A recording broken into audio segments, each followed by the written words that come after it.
is how long do we have to keep the backup for drawback record keeping? I believe the new law said 3 years, but the general customs provision is 5 years. So I think the answer is it's a minimum of 3 years, but I would recommend the full 5 years just to be in line with the customs of record keeping requirements.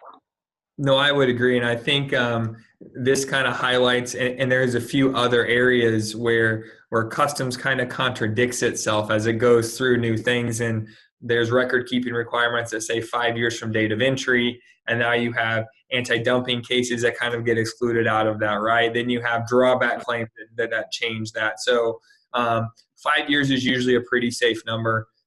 We also recommend after the 5 years you get rid of them because nobody needs to keep that stuff around any longer.